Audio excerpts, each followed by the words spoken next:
Hello everyone, my name's Cliff and welcome back to my channel. This is Cliff's Dark Gems. And if you're new here, sit back, relax, and I hope you have a good time. Enjoy the show. Because tonight I'm back and we're going to do a big horror haul, people. So stay tuned.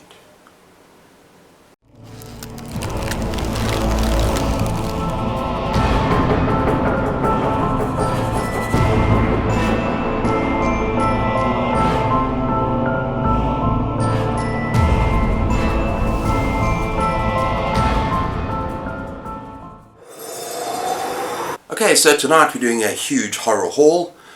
Well, I'm actually dividing it up, people. This is part 1 of 2. I've got a whole bunch more books coming in the next 10 days, so I'm going to save that for later. I could have waited, but yeah, no, I couldn't have waited. I think I've got 13 books here to show you, and it's all horror. And it's a mix of some paperbacks from hell, got some vintage horror, I've got some modern titles, and most of the modern stuff is recommendations from other booktubers. In one case, a subscriber. So yeah, and at the end I've got something completely different. That is going to be something that I treasure. It has become a treasure of mine. But it's not what you expect. So yeah, let's get going. Okay, before I present the first book, let's talk about a book that's already in my library, and that's James Herbert Fluke. Now, I love this book, and it's interesting because it's from the perspective of a dog that remembers or dreams that it was once a human. And yeah, it's on this kind of adventure to discover himself, and at times it's really heartwarming, this book. A beautiful book. It took me by surprise. It has nothing to do with other James Herbert horror.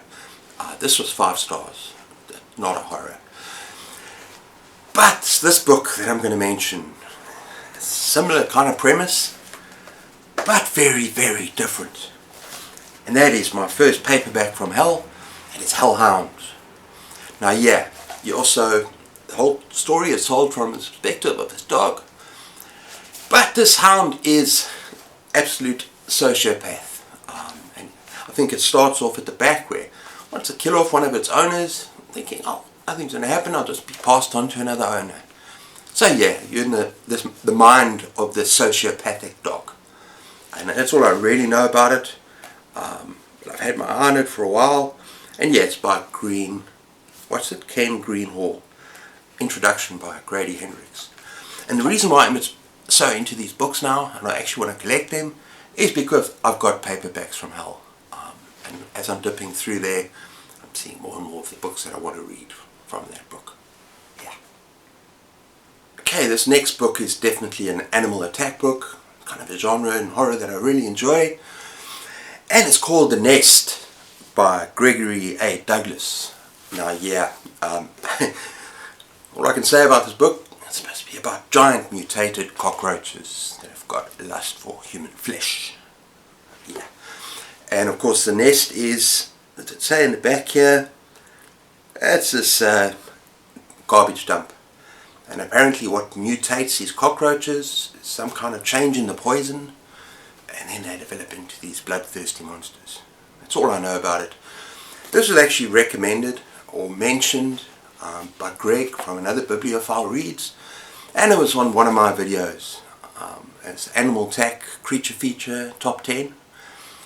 And yeah, I'll link that at the end, and I'll link Greg's channel, awesome channel, check him out. And yeah, I'm happy to get The Nest, very cool. Okay people, you've got to love some of these covers as well, right? Just wonderful vintage covers. And next up we've got Nightblood. Now Nightblood is by T. Chris Martindale, and after reading the back, it's about, I think it's an ex-Vietnam vet, soldier, and apparently he's possessed by evil spirits, and he is doing battle with an army of vampires. Yeah, sounds ridiculous, sounds bonkers. Gonna have fun with this one. It's almost like Rambo, but like kind of Rambo, sort of supernatural with vampires. Sounds really fun. So yeah, that's Nightblood. Also, introduction by Grady Hendrix. Yeah. Okay everyone, my final paperback from hell, And yeah, this is interesting now, because I've been talking about supernatural horror, animal attack horror, maybe stuff that's more fun than anything else. I don't think the next two books can be classified as fun horror. This is human horror, goes to very dark places. And the first one I'm going to talk about is Let's Go Play at the Adams. And yeah, you might guess the next one, but let me just read the back. They're just kids, it's only a game. That's what Barbara, a lovely 20-year-old babysitter, told herself when she awoke, bound and gagged. But the knots were tight and painful, and the children would not let her go. They're just kids, it's playing, it's only a game. She told herself again, but the terror was real and deadly. Now yeah, I've heard very mixed reviews about this book.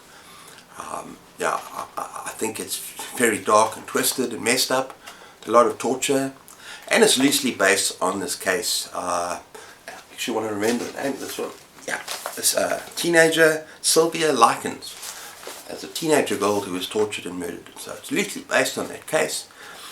And I've heard it's just torture porn. I've heard a couple of booktubers that absolutely despise this book. Yeah, it's okay, I'm still going to read it, but maybe they're right.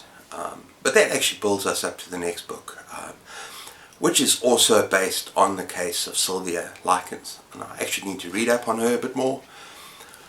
And I think it's a more mature work. Okay, but let's just get to that book. Okay, it's a book I've been dreading. Yeah, but I want to read it.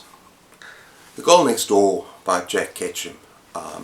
Yeah, as a horror reader, I've read a lot of kind of extreme stuff. I've read splatterpunk. It's just, I think this book takes things to a whole new level. It makes you so uncomfortable. It's not meant to be an easy read. But apparently this is incredibly well written. And it's a much more, I don't know what the word is, in terms of the case, I think it's a much more honest approach to the case. But it's unflinching. I've heard this is like travelling to the heart of darkness. This is like, you don't look away, and you're supposed to feel angry, and you're supposed to feel aggrieved at the absolute injustice done. All it says in the back is, a teenage girl is held captive and brutally tortured by neighbourhood children. Based on a true story, this shocking novel reveals the depravity of which we are all capable. Like I say, a shocking side of human nature, what we can do. But from what I understand from other reviews, it's like you're an innocent bystander. You're looking in at what's going on, and because you can't do anything about it, you get angry. That's all I'm going to say. Except that I'm going to be doing a buddy read in August, this book, with my friend Mark from the Book Thing. Have to check out his channel, people. It's awesome. It's grown. And yeah, we're going to read together this book. It's been on his shelf. He wants to read it. And yeah, maybe it might make it easier talking to each other about the book. I hope so. Although I don't think this is an easy book by any means. Everybody reading it, group reading it. So we'll just see how it goes. That's all. But yeah. Apparently, look, I absolutely loved Off Season by Jack Ketchum. I loved it. Just brilliantly written, but hectic, crazy, over the top, violent. Let's see how we go with The Girl Next Door. I haven't seen the movie. My wife stopped watching it. She started watching it. So let's see what happens. Yeah. Okay, people, I'm not much for haunted house stories. But I've been wanting to read Hell House by Richard Matheson for a long time. As I say, I'm not like what I found disappointing, and this is not a popular decision. The Haunting of Hill House by Shirley Jackson I did not find terrifying at all. But apparently this book is really scary. And yeah, I know there's a movie out on it. I haven't seen that as well. And it's got a similar thing to The Haunting of Hill House, where 4 people going to this house. It's got a reputation. And the reputation is basically to investigate its secrets met with disaster, the participants destroyed by murder, suicide or insanity. So kind of taking a risk going into this house, but I'm going to take that risk. So I like to be terrified. I have heard this is terrifying. And I like Richard Matheson, like what I've read from him so far. So yeah.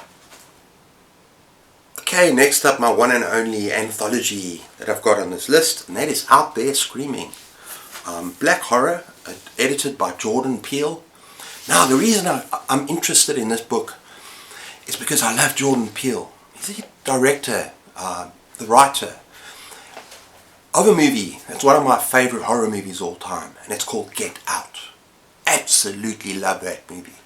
So I'm intrigued to see that he's editing this particular volume. And once again, I've heard mixed reviews of this book.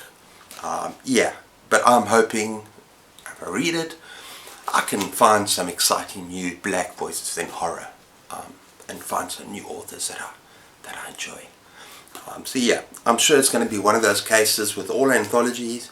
Some stories are better than others, but yeah, I'm excited for this. One thing I'm disappointed about though, is if you look at this cover, if you look at it very closely, you would imagine that it would be like a step back cover. I'm sorry, you would. Just the way that it's scribbled out there. I was hoping you could open it up, but it's not a step back cover. So that's a pity. Okay, people, and I had to add to my collection of Stephen King. And you know that I'm trying to read everything the man's written. That's Billy Summers. Now, I think I'm on over 60 books now, maybe 62 books, 64 books. I've got a little way to go still. And I'm failing miserably at my goal at the beginning of the year to read a Stephen King every month. And I have been trying to read a Stephen King, but I'm rereading The Dark Tower because it's that awesome. But this book sounds interesting. So what's it about? I think Billy Summers is a sniper. It's like kind of paid to kill bad guys only because he won't kill good guys. And he wants out. And he agrees to do this final job. And all I know is that this job, I don't know what it involves. I don't know anything else about the book. But obviously something goes wrong. And yeah, so he's obviously a man with morals because he refuses to kill the bad guys. Yeah, I look forward to getting to it sometime. Next up, we got another huge booktube favorite. I've seen a lot of people rave about this author. The Cabin at the End of the World by Paul Tremblay. I love those hooks and things at the bottom there. And now actually, to be fair, I looked at Goodreads reviews on this book, and they're not good, people. I think it's got just over 3.1 out of 5, 3.2, which is not good, not very high. And maybe I'm starting with the wrong book. But I love the premise. And I'm going to read this because I'm not going to try and say it out. A 7-year-old Wen and her parents, Eric and Andrew, are vacationing at a remote cabin on a quiet New Hampshire lake, with their closest neighbours more than 2 miles in either direction. Okay, as Wen catches grasshoppers in the front yard, a stranger unexpectedly appears in the driveway. Leonard is the largest man Wen has ever seen, but he is young and friendly. Leonard and Wen talk and play until Leonard abruptly apologizes and tells Wen, "None of what's going to happen is your fault." 3 more strangers arrive at the cabin carrying unidentifiable, menacing objects. As Wen sprints inside to warn her parents, Leonard calls out, "Your dads don't want to let us in, but they have to. We need your help to save the world." So yeah, I did hear this is kind of an apocalyptic novel. I think there's a lot more to it than that. And I love those kind of novels, people, so I'm looking forward to it. I'll make up my own mind. So yeah, and I love the cover. Kind of those hooks and stuff hanging at the bottom of it. That's very cool. Okay, next up, now I really want to read more werewolf fiction. Some good werewolf fiction. Now I got When the Wolf Comes Home by Nat Cassidy. Now unfortunately I've heard that I might be disappointed if I want gnarly werewolves in the story, that it's not about that. You know, that I might be barking up the wrong tree. Right? Now, yeah, all I know from this book, besides the fact that it's got rave reviews everywhere, with the exception of a friend, Booktube, a friend who watched her video recently. I'm sorry, I can't remember who it is. And yeah, she said she was disappointed by this book. But it does have rave reviews, so I ordered it. Let's see what happens. Yeah, and it's apparently about a mother, this woman and this child who's a runaway. It's a 5-year-old child. And running away from this dad. And they're both trying to get away from the dad. Apparently there's a bloodbath following them. But it's not what you expect. So I think that this book has a couple of surprises. I have someone mentioned it, maybe emotional horror. But yeah, at the back, at the end it says, when the wolf finally comes home, none will be spared. So yeah, I do expect a lot of gore and blood and terror, but maybe not what I'm thinking of. Werewolves. So yeah, I'm going in this blind. I don't know what to expect, but that's when the wolf comes home. And yeah, this is the first time I'm reading this author. I've heard good things about this author. I also want to get hold of Nestlings. I've heard great things about that story. So yeah, let's see what happens. Okay, next up we got Into the Drowning Deep by Myra Grant. I've got 2 words for this, people. Ocean horror. No, I can do better than that. I've got 2 words for this. Mermaid horror. I can still do better than that. Killer mermaids. Yes, please. And that is not a spoiler. I haven't read this book, but it's all over the internet, people. And it's even on the first few pages here that there are mermaids involved in this book. Why are there not more mermaids involved in horror? Yes, they're beautiful, but just perfect. I'm looking forward to this. This should be really fun. And apparently it's really gross. It gets very bloody. And the premise is 7 years before. I think there was this voyage with the ship and the Mariana Trench. And yeah, the ship disappeared and the entire crew was lost. I wonder how. And then, in modern times, if these people are getting together again, more people, okay, crewmen, and they're going to find out and they're going to investigate. That's all I know. That's all I need to know, people. And all I really kind of think is that, yeah, a similar fate maybe awaits them. Maybe there's some twists in the tale, mermaid tale. But yeah, I'm looking forward to this book. I've heard brilliant things from Booktube. So yeah, I'm happy to have this. There you go. We almost say, people. Next up we got The Reddening by Adam Neville. Now I know this is a favourite author by one of my friends. Even had him on his show. Yeah, and that is Michael Wurtenberg. Yeah, Michael, I'm reading some more Adam Neville because I really enjoyed The Ritual by the same author, but I only gave it 4 stars. I had a few problems with it, but I heard this is much better.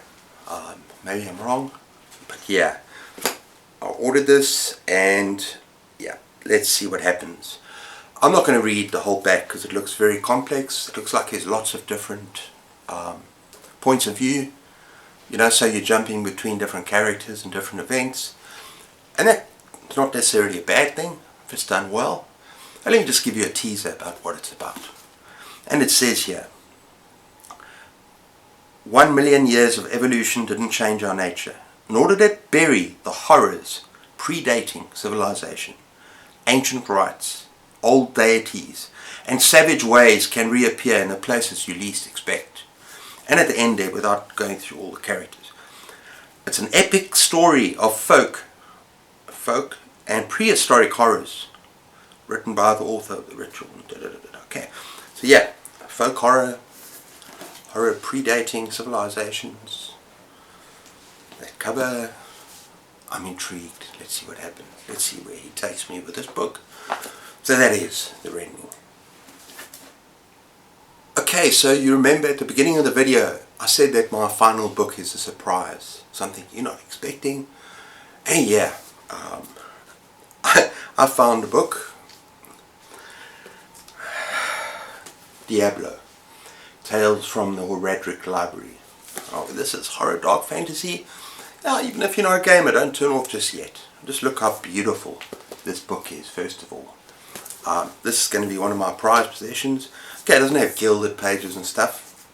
Don't have money for those kind of first editions. But anyway, I'm actually going to pull this off very carefully. Not breaking anything. I can always put it back on again. And this is beautiful, people. Okay, I don't recognize those authors, but apparently they're great horror authors. Probably more dark fantasy. Now this book is like a... Oh, hang on, let me find some... I've got beautiful illustrations and stuff like that. Now I just want to tell you about why this book is so special to me. Because, yeah, Diablo 1 and 2, very old games, have a very, very special place in my heart. I've probably spent more time on them than any other game, even modern games. They're very difficult, they're very hard. They're horror games, they're kind of hack and slash, and they take place in a very deep world, with a lot of lore. And the Horadric library is part of that. And, yeah, it's just, I love games with lore. You know, the books that you can read. I will click on the book and actually open it in game and read the book before carrying on playing the game. I'm that kind of person. And yeah, all I can say is I absolutely adore this game, and this is just very, very special. So this is like, this is going to be one of my prized possessions. There, you're looking at it right there. Diablo, the Horadric library. So yeah. Okay everyone, so that's my book haul for tonight, part 1 of 2. Hope you enjoyed that. Yeah, part 2 will come as soon as I get the other books, all horror. And yeah, I've just really enjoyed that. Have you read any of those books? Are any of you brave enough to read The Girl Next Door? I know I'm doing a buddy read, but maybe you can just let me know if you're going to read along. But yeah, I'd love to hear from you down in the comments below. Give me a thumbs up if you enjoyed this content. Yeah, like and subscribe. And until next time, people, take care of yourselves. Keep those pages turning. And cheers.